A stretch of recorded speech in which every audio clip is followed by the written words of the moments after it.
శ్రీ మార్కండేయ జనజాగృతి సంఘం వారి తరపున శ్రీ మార్కండేయ జన్మోత్సవం సందర్భంగా 11 రోజుల దీక్షకు ప్రారంభం. నరసింహానంద గజ్జల్ మహారాజ్ నేతృత్వంలో జరిగిన దీక్షా ధారణ గత 4-5 నుండి బంద్ ఉంటున్న మహాత్మా గాంధీ ప్రాణి సంగ్రహాలయం మళ్లీ మొదలు పెట్టేందుకు చేస్తున్నారు ప్రముఖులు వీక్షణ. జిల్లా వ్యాప్తంగా ఉత్తమ పనితీరు కనబలిచిన వారికి అందివ్వనున్నారు వచ్చే ఏడాది నుంచి great Padma performance award. Shri Markandeya social foundation మరియు పద్మశాలి సఖీ సంఘం వారి ప్రకటన.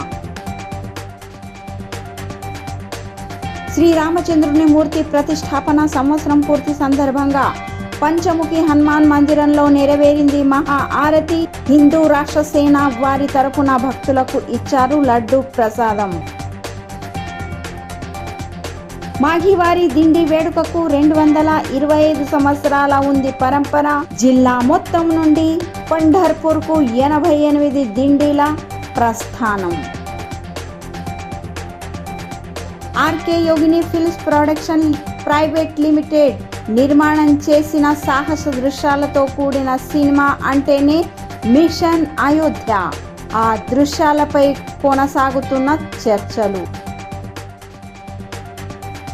ఎంతో ఘనంగా నెరవేరింది హైదరాబాద్ నారాయణగూడ పద్మశాలి భవన్లో అఖిల భారత పద్మశాలి మహిళా విభాగ సంఘం క్యాలెండర్ ఆవిష్కరణ.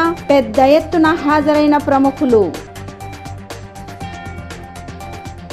నూతన్ పాలక్ మంత్రి జయకుమార్ గోరే గారి స్వాగతం కోసం పెట్టిన డిజిటల్ బోర్డు యొక్క తొలగింపు.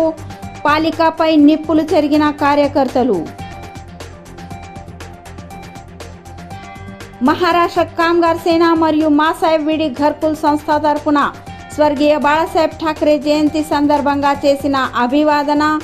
విష్ణు కారంపురి మహారాజ్, పదాధికారులు, బీడీ కార్మికుల హాజరు. పాలక్ మంత్రి జయకుమార్ గోరే వీరు తీసుకున్నారు పంఢర్పూర్లో శ్రీ విఠల్ రుక్మిణి దర్శనం. మందిరం పనుల గురించి పురాతత్వ విభాగం వారిని అడిగి తెలుసుకున్న వివరణ.